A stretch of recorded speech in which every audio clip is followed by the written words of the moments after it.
But then I got to the point where I was selling beyond even that. And I thought, well, how am I going to find more stuff? I'm going to go have to find more grocery outlets.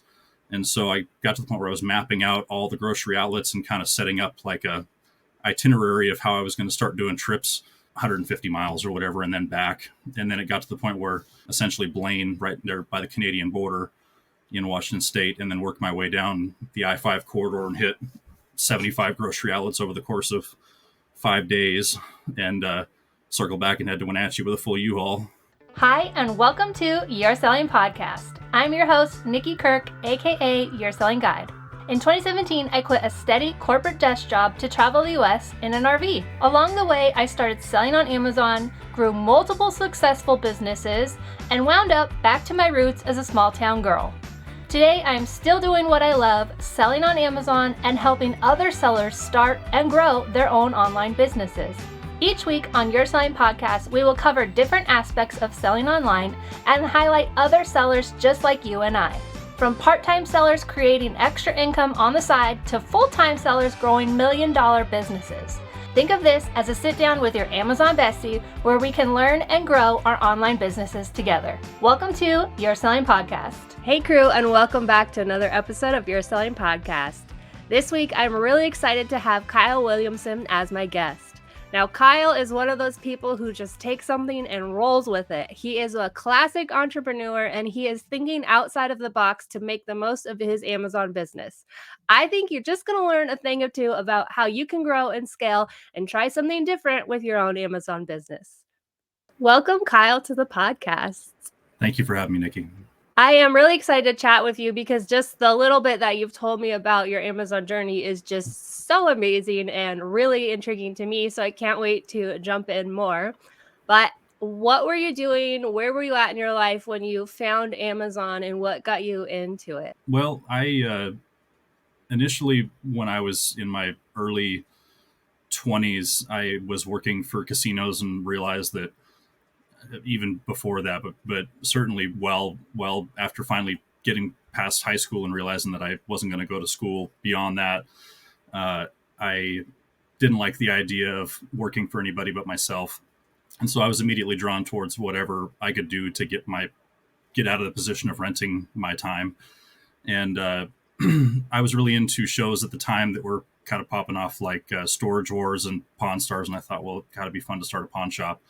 But how would I do it? And from the time I was a little kid, I was going to garage sales with my mom and grandmother and collecting things. And I'd always been kind of obsessive over certain things. And so I got into storage unit buying because we had a property at the time that we were renting that had a big shop that we weren't using and about a half acre of yard, and thought, well, I'll buy things at storage auctions and then I'll sell what I can on Craigslist, which was your only kind of online local option at the time, and yard sale the rest and see how that works. And started doing that, and would have a yard sale twice a month, buy as many storage units as I could in the meantime. And then when it got to the point where I was putting stuff on Craigslist for far less than what I saw it going for on places like eBay and Amazon, I decided I was going to learn how to sell things on Amazon. Or I'm sorry, on eBay first. And so I think the first thing I listed on eBay, I always tell this story that everyone gets a kick out of, but my first experience selling anything online, I didn't realize that you could do buy it now listings on eBay. I thought it was just an auction site. And so not knowing anything about the platform, I put this antique bell on there that was, 3 or 4 pounds and maybe fit in about an 8-inch by 8-inch by 8-inch box and had patina all over it. I thought it was cool. I thought it would be something that would sell on eBay. And so I listed it and didn't start it with a reserve and put it out for a low introductory bid price. And after a week, it sold for its one bid price of $9.99 with free shipping. Didn't know that you could buy the shipping through the eBay platform. So I went down to the UPS store with it in a box and paid $22 to ship it out.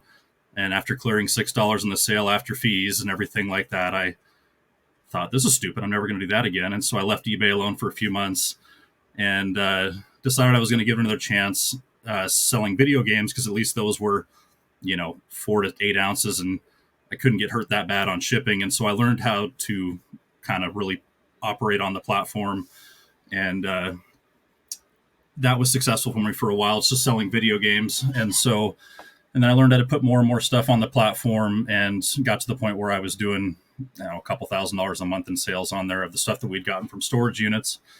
And the stuff that didn't sell at our yard sales would just accumulate rather than us donating it, to the Goodwill at the end of the weekend. And so I finally got to the point where I didn't have enough room in my shop to house it anymore. And so I thought, well, I've got a base of inventory for a thrift store. I'm going to go rent a thrift shop. I was 23 years old at the time, didn't know anything about anything, and had, I think, maybe $6,000 to my name. And so had zero chance of being successful at it. And rented out a 700 square foot thrift shop.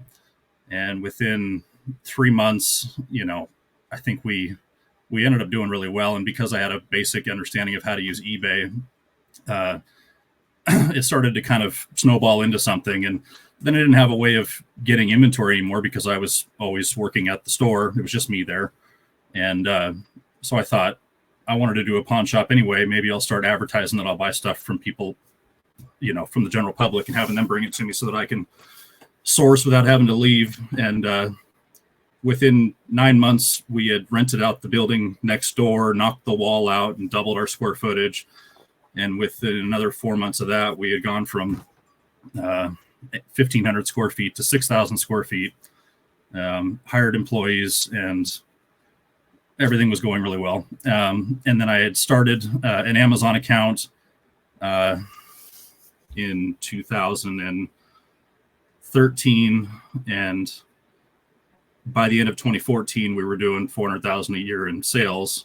Our end of our first year, didn't know anything about the platform, and that came to be I given up on my eBay account, just was selling everything on Amazon, and had gone from basically $0 and zero inventory to, in 2 years, doing between eBay and Amazon and the thrift shop, over $500,000 a year in sales. And then woke up to the deactivation notice. I don't know if they're called it that back then, but that was earth shattering because I still had payroll, and we had about a $18,000 a month nut to crack just to be able to break even. And so everything kind of imploded back then and lost everything. Decided I was going to go back to work for a company doing construction. And in spring of 2021, I decided I was going to start yard sailing again and doing eBay again, but I never wanted to open up another store. And did that for also starting with nothing. With stuff we had around the house initially, and then stuff I would get at yard sales. And then a year into selling on eBay, I decided I was just going to try to open up a new Amazon account again. And to my surprise, they, either the deactivation had either just timed out because it had been so long, it'd been like almost 10 years, or for whatever reason, they ended up letting me start up another account. And so I opened my Amazon account in September of 2022. And I think last year we closed the year at almost 700,000 in sales. What? That's crazy. So you really have kind of done it all. I love that you just jumped in on that, like, storage wars. You were like, I'm going to copy that basically. You had the store. I dive in pretty hard whenever I get into something. And so, yeah, it was storage units. And then I pretty much devote everything I have to whatever it is that I happen to be enthralled by at that particular time. So at one time it was baseball cards, Beanie Babies, and Pokemon cards when I was a kid, and, a certain school sport or whatever. But then it became working on how I could not have to ever work for someone again. And so now I'm currently working 100-hour weeks for going on 3 years. I was finally able to quit my job for Microsoft working in data centers, but last summer. And so certainly hoping to never have to go back to that again, but things seem to be looking up now that I figured out a way of doing it without having all the overhead and such. But yeah, so when you originally did Amazon, you were just selling the stuff from like storage lockers. Is that what I understand? No, we stopped doing storage units when we opened the store because I didn't have. I'd gotten such a good response locally. We live in a relatively small town, but there wasn't a whole lot of competition in that space, and so we had so many people that would respond to, my Craigslist ads or radio ads for people to bring stuff in to sell. And it was right in that post, not depression, but Yeah. the economic crisis of that time. And so there was a lot of people that were in the market to sell things like gold or electronics or tools. And I just tried to learn everything I could about every category. And over the years, I've learned that I would way rather niche down into something that I can learn as much as I can about that particular thing rather than dealing in a little bit of everything. So. Hey crew, is your Amazon business set up for success this year? Do you know how much profit you really made on the item you just sold? Or what about this? Do you notice when the Amazon FBA fees change on a product in your inventory? These are just some of the reasons why I love Sellerboard and why I've partnered with them on the You're Selling podcast. I have been using Sellerboard for 4 years now, and I absolutely do not know how I would run my business without it. I love how simple Sellerboard is to use. The desktop version is set up so easy. As soon as you connect your Amazon account, all of your products from the past, anything you've ever sold is gonna flow into that. And the way I love it and use it the most is actually when I'm outsourcing.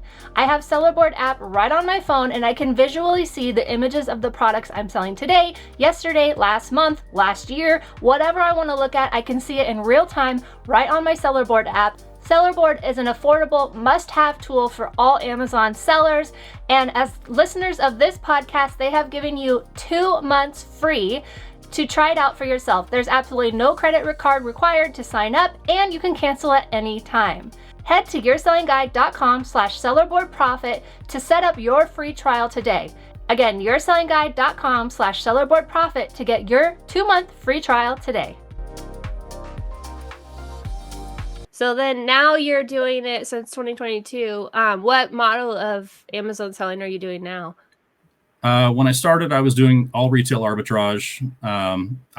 We live in an area here in Central Washington that has a grocery outlet on each side of the river, and so they, it's a few miles trip for each one.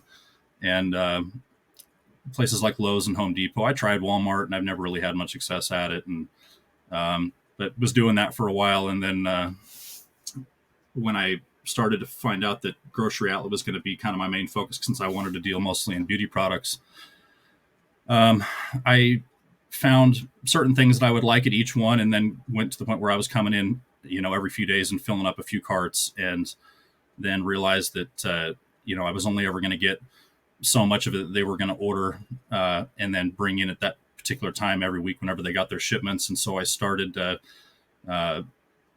getting to know the managers at that particular grocery outlet, or the owners, I guess I should say. They're all franchisees. And then they would put me in touch with the department manager that, ran the health and beauty aisle.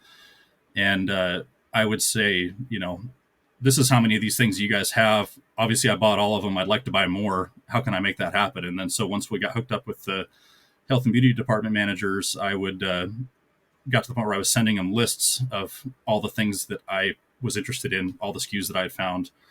And then every week, the health and beauty manager would, text me on a Monday morning usually and say, I'm going through this week's order guide. We have this, this, and this. How many units would you like? And so I would place orders with them and then pick them up the following Thursday when they'd unload their trucks. And that was great. But then I got to the point where I was selling beyond even that. And I thought, well, how am I going to find more stuff? I'm going to have to find more grocery outlets. And so I got to the point where I was mapping out all the grocery outlets and kind of setting up like a itinerary of how I was going to start doing trips, 150 miles or whatever, and then back. And then it got to the point where, several months later, I was, I would start out in essentially Blaine, right there by the Canadian border in Washington State, and then work my way down the I-5 corridor and hit 75 grocery outlets over the course of 5 days, and circle back and head to Wenatchee with a full U-Haul. And so it just kind of spiraled from there. And I love those trips. They're, I got to explore the Northwest, and I got to the point where I was staying. I because I had a background in the casino industry and had a little bit of knowledge of how things work, I would go into, I don't know if you're familiar with Tulalip in like the Lake Stevens, Everett area of Washington. They have one of the, in my opinion, the nicest resort in Washington. And so I would go in and buy in at a table for $500 or $1,000 and then just sit there and play $3 hands and then move on to the next table and sit there for 2 or 3 hours, because they base your player points on your buy-ins, the amount of time you spend at the seat, and then your cash outs. And so I would rack up points there in the evenings after I'd gotten done. And then eventually, after like 3 months of doing that on all my trip nights after I would get done shopping for the day, I had gotten so many points towards my player's card that I had 2 free nights a week at Tulalip every week till the end of, I think they finally ran out in January 1st. But so I was able to stay there once a week if I wanted to. I only came by once a month, but for free. A lot of times we'd bring the wife and kids and stay there, and we'd get free room service, and it was a blast. So that took care of the lodging expense, and so all I really had to pay for was fuel and any other meals I ate outside of there, and then the U-Haul expense. So that is so fascinating. I love how you're just thinking outside of the box, like not the normal. That is so cool. And I've heard of people who play poker and stuff, and that they can, get all the perks and free rooms and all that kind of stuff. That is so cool, especially since you're able to kind of use it as a free vacation of sorts too, when you're not. It was almost like a monthly free vacation. I mean, aside from all the other costs that were business related expenses, but I treated it like a vacation. I'd work all day, and then, I think we'd start shopping, or I should say it was just me. I would start shopping. I was going to ask. The wife and kids would like to come, and we tried that a couple times, but it would be like I would spend $25,000 on inventory, forecasting making 8, and they would spend 5 on clothes and everything like that. And it's like, okay, well, I just spent $25,000 to make $3,000. This isn't going to work long term. And so, but it was it was fun to have them with me. But generally, when it was just me, I would go out at about 6:30 in the morning. The first stores would be Home Depot and Home Depot and Lowe's would open around 6 or 7, depending on what time of the year. And then so I would go to those, and then I would have kind of all my grocery outlets and Home Depots and Lowe's kind of mapped out for so I could try to make it as cost effective for mileage, not having to zigzag all over the place. There's got to be an app that would be perfect for that, where you could set out 40 different addresses and say, all right, these are the hours they're open, these are the hours they're closed. I want to hit all these, make the most mileage effective route for that. But so and then I would quit at about 6 or 7 o'clock at night. No, you're fine. I was just say, I think there's an app called Road Warriors, but I don't think it does it by hours of the store. So that would be a nice add-on. Yeah. So I would shop for about 12 hours a day. I was able to get about 18 to 20 stores in there, depending on how much time I was spending in each store. And then I would repeat that until either the truck was full or until, my 3 or 4 days or however long I could handle it was full. But it's a good way to get your steps in, walking through that many stores. So you said you would do that trip like once a month, and that was your sourcing for the month, or? Yeah, it grew from, when the first time I went out and did it, I didn't have, an effective route. I realized I was going all over and back and forth. And so I was able to get more stores per day out of it as time went on, and learn more about what I could buy from each store and how I could make the amount of time in between each store shorter. And so I was just trying to fine tune my processes as I went and learn as I went along. But I think the first time I went, I might've spent $6,000 or $7,000. And at the time I was like, holy moly, that's, I don't know. And then finally it got to the point where I think the last time it was, $25,000 to $30,000. And that didn't even faze me. And so I got tired of having to be away from family and the kids that much and being on the road that much. And it got to be quite repetitive doing the same stores and the same route every time. So actually recently just went down to Modesto to pick up a car a few days ago. I flew down on a whim and then drove it back, and then realized had no idea how many grocery outlets were in California all the way up. I usually would stop in Southern Oregon on my trips. But just in the way back, I got to the point where if I would have put another thing in there, they would have pulled me over for obstructing my vision, because that little car had the trunk full, the back seat full, and the passenger seat full up to my head. Oh, that's so cool. Was the car for business, or you just a car for your family? It was a family member's car that had broke down there, and we'd finally gotten it fixed, and they called and said it was ready, and I didn't want to be gone during the weekend, so I got that call at 3 o'clock on a Saturday afternoon, and by 4 o'clock the next morning I was on a plane. So Yeah. Nice. Okay, so you're getting all this stuff. Are you the one who's packing and prepping it, or did you use a prep center, or do you have help? I have help now. Initially, it was just me. Like I said, I started on eBay, and so the idea of doing FBA has always scared me for whatever reason. Much probably the same with people that started on FBA that are afraid to do FBM.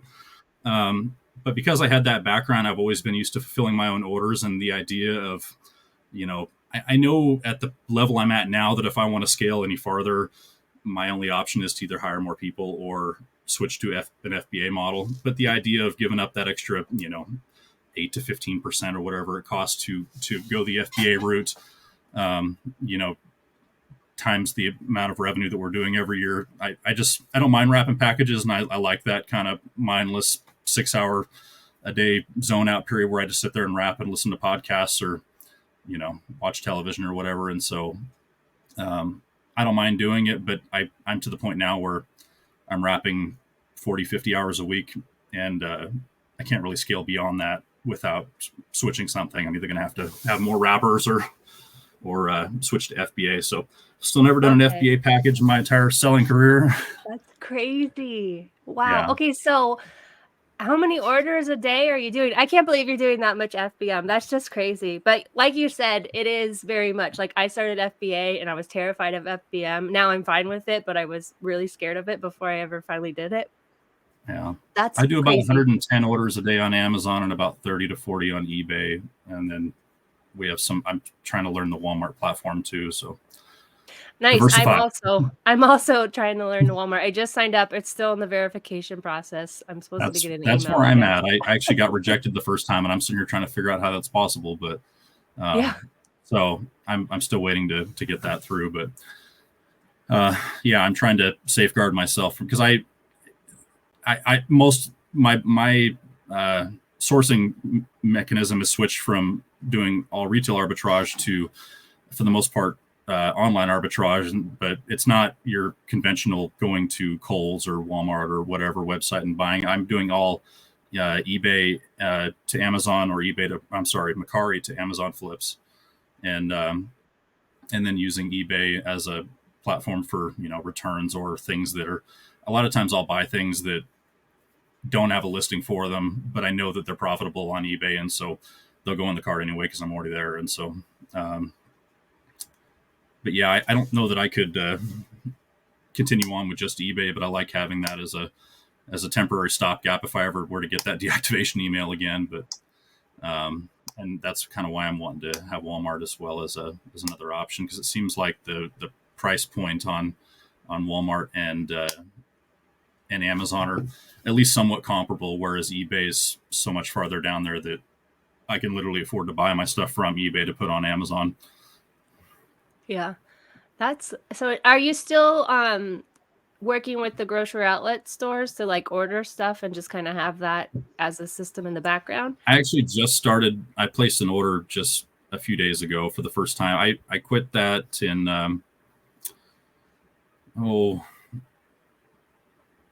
August of last year.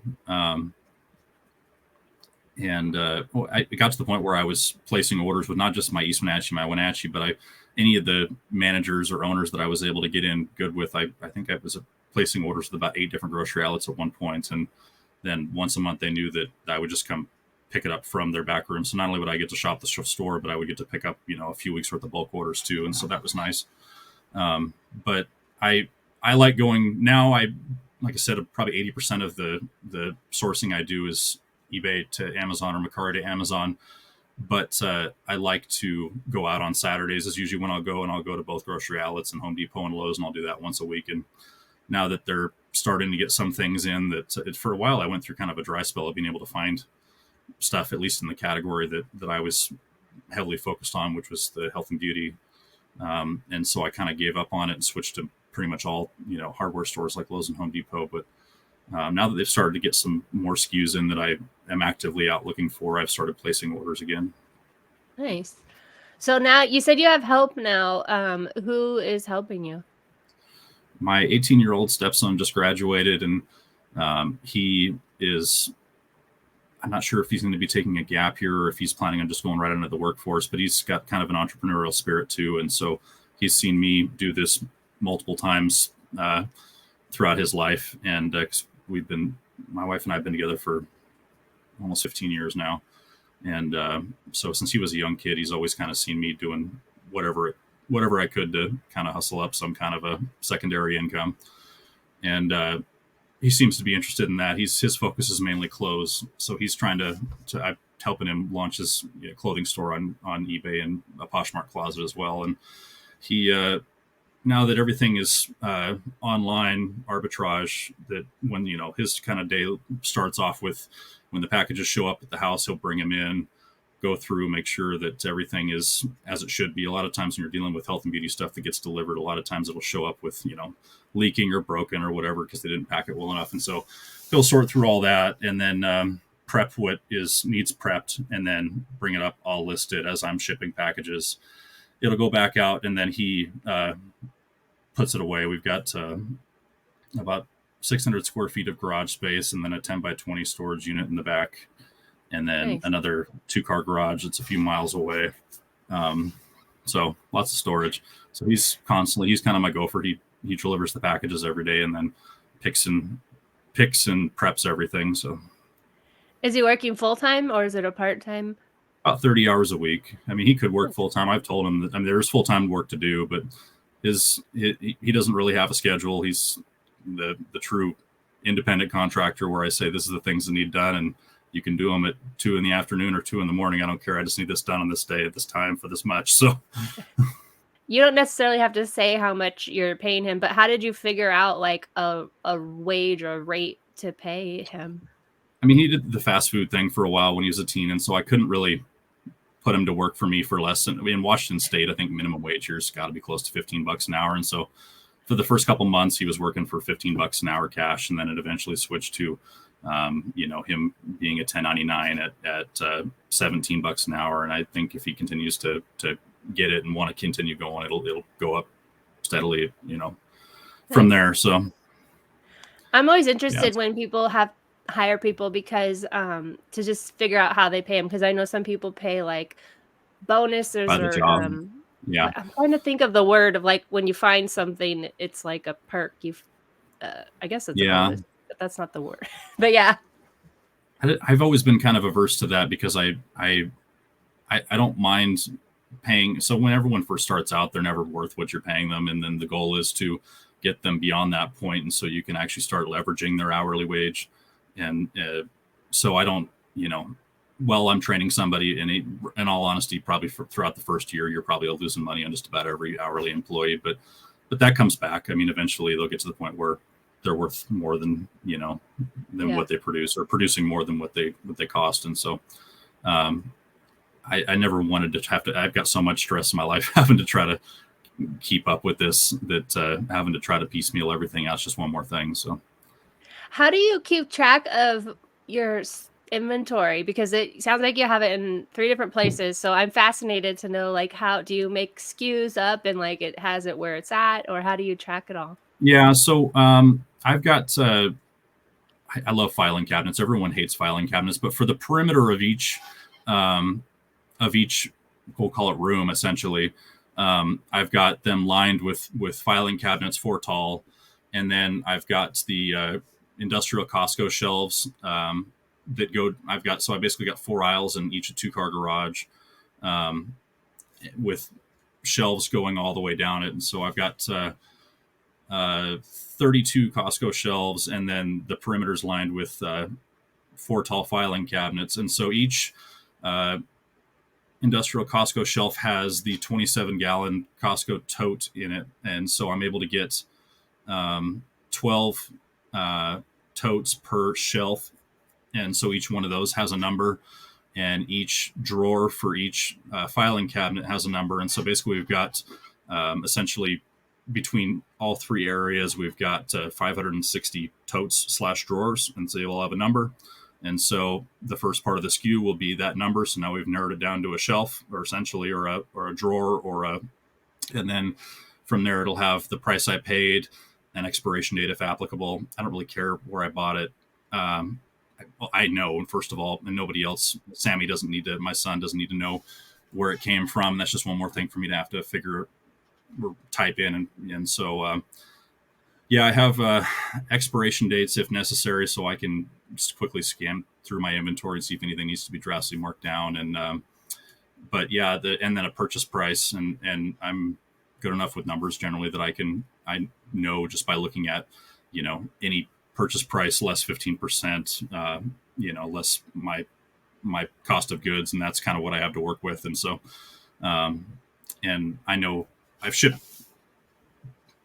probably close to 100,000 packages over the years, and so I there's not really any size of item that I can't just look at and know what it costs to go to the East Coast, to the central area, and then to the West Coast. And so that's really all the information I need on there. And so once I narrow it down to one 27-gallon tote or one filing cabinet drawer, it's not hard to find from there. And so he will go through once the things are prepped and put them away, and then knows once things sell that's the drawer that he needs to go search for it in. And about every 3 months or so, we'll have to go through and condense. Totes will end up getting half empty or whatever, and then other times he'll have to go through and scan the totes that are partially empty, and he'll send me photos of the tote number and then a picture of the inside of the tote, so I can see how much space is in there. So when I'm up here listing, I know kind of where to place things. And so, wow, that's so cool. I want to see it. It sounds so cool. That way we don't have to categorize things, because then things get lost way too easy, and I hate canceled orders. And so yeah, I'm just a nerd for warehouses. They just fascinated me. I've always said I would be so happy to work at any kind of warehouse. I just love the systems. I thought for a while that it'd be fun to just work at Amazon. They wouldn't even have to pay me, just so I could learn about the beast. The process machine is fascinating to me, and I'd love to.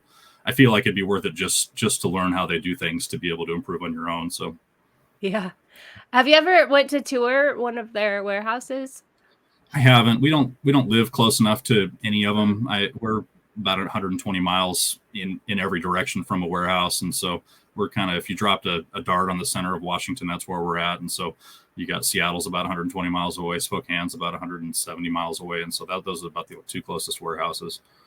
I didn't even know that was a thing. Actually, I'll have to look into that. But yes, I think it's back now. It was I was gonna go do the one in Dallas because we were in Dallas at the time, or outside of Dallas, like 2 hours away. But I had it scheduled, and then I just didn't feel like it. And then the pandemic hit, and then they shut it down. But I heard it's back, and that you can tour them as a seller too. I think anyone can, but I know as a seller, and then it's like transparency to see what happens. I'm like, yeah. But yeah, it's fun to look into.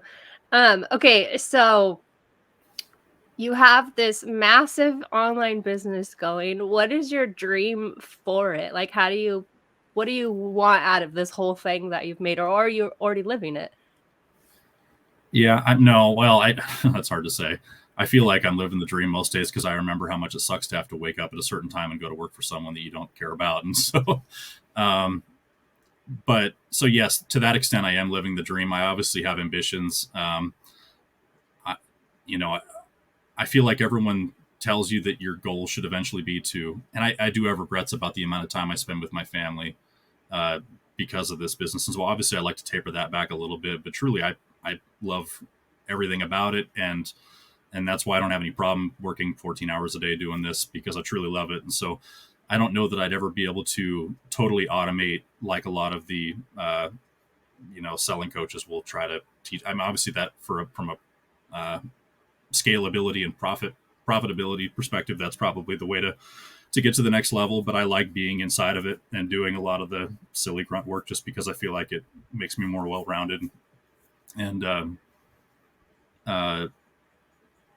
part of the reason why I had lost everything the first time was because I had delegated so many things to so many people, trying to grow too fast, too quick, and or too large, too quick. And So now I'm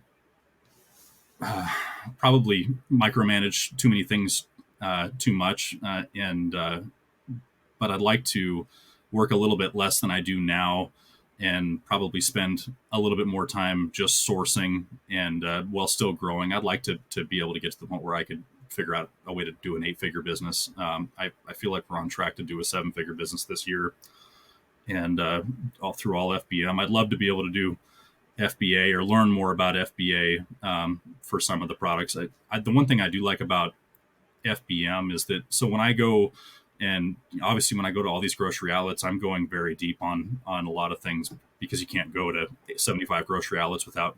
So I would get several hundred units of things at a time. And rather than doing FBA where I'm locked into a specific ASIN, a lot of times, I'm sure you've seen this on Amazon, but there's a lot of times there's 7 or 8 listings for a particular product, whether it's in numerous quantities, and so I can take a bottle of Pantene shampoo and have it listed on eBay, and 5 different listings on Amazon's in different quantities, and so all pooling from the same, 70 to 500 units. And so that's an option you give away when you have FBA. And but I would like to learn how to do it with especially a lot of things. I know that there's a certain amount of velocity that comes along with FBA that I'm probably not used to with FBM, and so that's probably one of the perks that I'm neglecting, because I have never done it before. But even with a lot of the stuff that I'm selling now, I had a particular product I got in grocery outlet recently, pill pockets, these greenie products that they sell, that I bought 80 something units of them one day, listed them, and Amazon was on the listing. And I thought, well, these will take forever for me to ever hit the buy box. And for whatever reason, Amazon must have went out of stock a couple hours later, and I sold all 80 something units in like an hour and 45 minutes. It was the weirdest thing I've ever seen. So I guess that's a taste of probably what some of the higher sales rank items on or lower sales rank items on FBA must be like. So Yeah. Wow, that's awesome. What is one of your bad buys where maybe, I don't know, you went too deep, or something that you just took a got bath lots in? of those.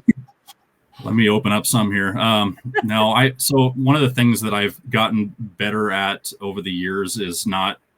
I'm okay with acknowledging a bad buy and liquidating stuff, because the biggest problem I see with, like, my mom sells online. She sells on eBay, and she has fantastic margins. Everything she buys is from yard sales, so she pays next to nothing for it. And so it's not uncommon for her to buy things for $1 and sell it for 70 on eBay. But the problem is, without knowing, kind of having a reference for how fast certain things sell on there, is that she'll, to give you an example, they might of the $1,000 she spends in a weekend, or, just throwing numbers out there, but she'll have a fantastic return on $300 of it, and the other $700, might not ever sell, or if it does, it sells at a loss, or it sells, 8 months later. And so velocity has been kind of my main focus over the past 6 months. And so, I have a certain amount of stuff that I'm willing to tolerate being long tail, but other things that I just have to accept were bad buys and try to learn from taking a loss on them. And so I'm not shy about bringing things down to a loss just to see them go away, and then learning from that going forward. But so one bad buy, I initially, when I first started off at grocery outlets like a year and a half ago or so, the Nick Chavez advanced volume shampoos and conditioners were a thing for a while. And I went super deep in the shampoos and the conditioners. And then they had, eventually, after those had kind of dried up, they had other Nick Chavez products that would show up, like the No Fuss line is something that's been in there, and they're still in there. I still see them, but everyone else is smart enough not to buy them. But because I did so well on the advanced volume version of it, I thought, well, everything Nick Chavez that's this same price point for this same ounces must be fantastic. And so I bought probably 1,000 units of the No Fuss shampoo conditioners in various sizes, and their Diva products that they'd sold. And I still have the vast majority of them. I put them on eBay for next to nothing, and still, I cluck off, 3 or 4 of them a week or something. But yeah, so Lots of things. I also bought some of those, not nearly that many, but I bought some and they did not sell. Yeah. Took a very long time. Yeah, I have them on numerous platforms, and I'm just trying to get some of my money back now. I still can't sell them. Are you making your own listings on Amazon at all, or are you just listing on an existing listing? I've made 2 listings on Amazon over however many years that I've been familiar with the platform. I if I can't piggyback, that's the whole draw to Amazon for me, is the ability to, from someone who has a background in selling in eBay and trying to learn processes to knock that listing time down to 3 or 4 minutes, going to creating an Amazon listing is so much more intense than an eBay listing even. And I hate listing on eBay. And so I just figure if it doesn't already have a listing on there, it wasn't meant to be for the most part. And so I don't do any. The only one I did is when I worked for Microsoft, and that's the other perk of the job I had, especially working industrial construction, is they have so much stuff that goes into the building of a place like that. That's parts, tools, materials. And so I was constantly scanning stuff that would came in, because we worked in logistics. We were constantly unpacking the trucks for all the different contractors. And so I learned about so many different industrial products that I do fantastic with now, that nobody would ever really think to even look for. I buy them on eBay constantly and immediately put them on Amazon, and they sell for 4 times the price. And I never have any competition on those ASINs, which is weird. One of the perks of that was that Microsoft, being the company and the size that it is, had no qualms with spending $1 gajillion on different things. And then a good example would be they bought 25 pallets of a specific type of industrial roofing sealant that came in cases of 30, just your standard 10.1 ounce Coke bottles. And they decided that they wanted the color to be a couple shades lighter of white. And so after spending $250,000 on those, they said, throw it away. And so they bought new pallets, and it sat out there for a year, and we finally were getting ready to throw it away. And I go, no, it's not happening. I go, just give me 3 days. I went out and rented a 26-foot U-Haul truck and spent, I don't know, probably 15 hours loading that thing 3 times with this caulk, rented out a few storage units, and have been selling it ever since. But yeah, I mean, they have no qualms with just dumping $250,000 down because they want their thing to be a couple shades wider. And so I got lots of stuff for free through that operation, or at a super cheap rate, and learned a lot about different products from being on the job there.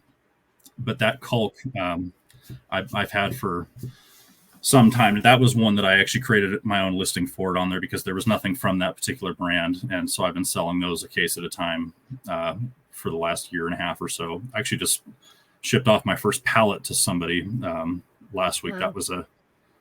That was a task I don't want to repeat anytime soon, because I had to, all the boxes were weathered. So I had to go out and buy a bunch of new 12 by 12 by 12 boxes, and then recase all 48 cases, and then go find a pallet, and then shrink wrap it, and then deal with the freight company. It was super profitable since I didn't pay anything for the caulk, or the sealant, I guess. But how what a nightmare doing freight is, especially on the timeline that we had. That's so funny. That's crazy. I love how you just will jump in and like just figure it out on the fly. I think that's what makes a lot of entrepreneurs successful, is their ability to pivot and jump in and do all kinds of things like that. What is one of your like most memorable products? Either like you can't believe someone paid that for it, or it just made an insane amount of profit based off or what you paid for it, and not like what stands out to you?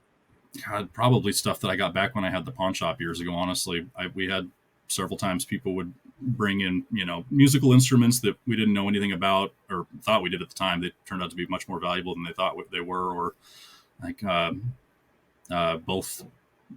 I got 2 rings that someone had just came in. I knew they were worth a lot of money, but I didn't know the extent to which they were. And the person only wanted a $500 loan on them, and assured me they'd be back for them, and then never came back. And I mean, even to the day we closed, never saw that person again. But they turned out to be about $20,000 between the 2 of those. My wife kept those. And nice. But like a couple times we bought saxophones for a few $100. I think that was my biggest Amazon sale to that point, before my account got shut down the first time, or the only time. But years ago, I had a $4,000 sale in one transaction from one item. that was kind of cool. Yeah, I don't know. Actually, I got some solar powered signs from my job site that I like pedestrian signs or 10-mile-an-hour signs that have the bulbs sporadically placed around the perimeter of each sign that run off solar power. I sold a lot of 5 of those on Amazon for $2,200 a sign. So that was a $11,000 transaction. That was fun, especially when your average sale price per item is only like $38. So Yeah, that's so cool. So what kind of tools or softwares do you use for your business now? Like, how are you identifying a good flip from one site to the other? I wish I knew more about software. I just don't have enough free time or I don't take enough free time to learn about things that would probably make my life a lot easier. I use Keepa, obviously, and Be Cool for repricing. And I've been, members to certain coaching groups over the years, like eBay coaching groups and stuff like that I've learned a lot about the platforms through. But as far as day to day, pretty much just Keepa and Be Cool. As far as sourcing software, I've never tried using any of it. I'm sure it would make my life a lot easier if I did. But You're just doing it for the most part, manual. yeah. So I've gotten really good at keeping. So the nice thing about eBay is they've got save sellers and save searches, and same with most of the platforms, I'm sure, but with eBay in particular. So I'll take things that I'm basically rabbit trailing a lot of things that sell well on Amazon. Okay, well, let's see what other products that are in part of that line or part of that brand, and then just going back and forth between, okay, this is what I can get it for here, what does it sell for on here? And so I've done untold hours of manual price looking up from one side to the other, and then comparing sales ranks and whether or not it's worth it. And then I'll test buy some things, and if it does well, then that becomes a save search. And anytime something gets listed, I know at a certain price point, I'll take as many as are available based on my previous sales history on Amazon. And so eventually I got to the point where pretty much everything I do now is all replen. I don't have to really look for any new products. And I mean, it'd be nice to find, I'm sure, but there's so much stuff on there that all I have to do is constantly reorder. And then when you place enough orders with certain people, then they'll start, especially places that do a lot of volume on eBay, you quickly find out that they've got more of a wholesale presence, and they'll let you know that yeah, you bought 500 units of these things for $10 a piece, but I have 2,500 units that if you wanted to buy all of them, then. So I've been doing a little bit of wholesaling too, through connections that I made through transactions on eBay and Mercari. And so networking through those sites and in real life too, through places like Grocery Outlet. It's always good to be as friendly as you can be with everyone you're dealing with, because you never know what they might be able to do for you down the road. So Yep, that's awesome. From selling online, what is one of your favorite things about it, and what is one of the worst things about it? I like that I'm able to work from my home, and so that's definitely a perk. I like being able to work any time I want. My typical day starts around 9:00 in the morning, and then I'll pick and then pack until 3:00, and then the rest of the day is spent going through and listing what came in, and then sourcing and customer service until sometimes 3-4 o'clock in the morning, and then repeat. So that's nice to be able to do it on my own time, on my own schedule, even though it's pretty much all the time. And then one of the downsides to it, I would say, is that because I make my schedule so intense, not a lot of life's lived outside of this place. And so probably lacking in social, doing everything from home now that I've switched from retail to online arbitrage, at least before I was getting out there and dealing with, the general public all the time. So now it's all through a screen. So That's so fascinating. I've never heard of the eBay or Mercari flips, so that is really interesting to me. I just want to thank you for reaching out, because this has been really awesome, and I know there's lots of little nuggets that listeners can take and go out and implement on their own business. Even though we're all doing the same thing, there's like a million different ways to do that one thing, and it's just so fascinating to me hearing all the stories, and yours is very impressive. Thank you. one of the things I was wanting to add at some point throughout this thing, because I hear it come up in your group videos often, or questions that you do with the Q&A, and I hear the topic of reseller permits and tax exempt status brought up quite a bit. And I'm not a tax professional. I don't know how it works from state to state. But one thing I will say, I rarely even have to use my reseller certificate anymore, because I've found that when filing my quarterlies, that I can write in the tax paid at source when obviously all the sales tax is collected by the facilitator when you do when you sell on online platforms, but you can address the topic of all the sales tax that you paid at the source when you're filing those quarterlies. And so for the longest time, I thought, oh, well, shoot, they're not going to accept my reseller certificate. That means I'm out that money. Well, I've since found out that when doing my quarterlies, I can claim all that sales tax paid at source, and am now getting back $10,000 to $20,000 every quarter in sales tax that I've paid, and in just one lump sum. And so I don't know if that might have came up in some of your Q&As, and people might be aware of that, but I just want to let people know that if you are paying that sales tax and not dealing with it in your quarterlies, you're leaving a lot of money on the table. So yeah, I have heard that there's some states where, and I don't know if it's every state, but you can, it might be every state, where you would claim it back. Like you would let them know you've paid this and you would get it back. So thank you for sharing that.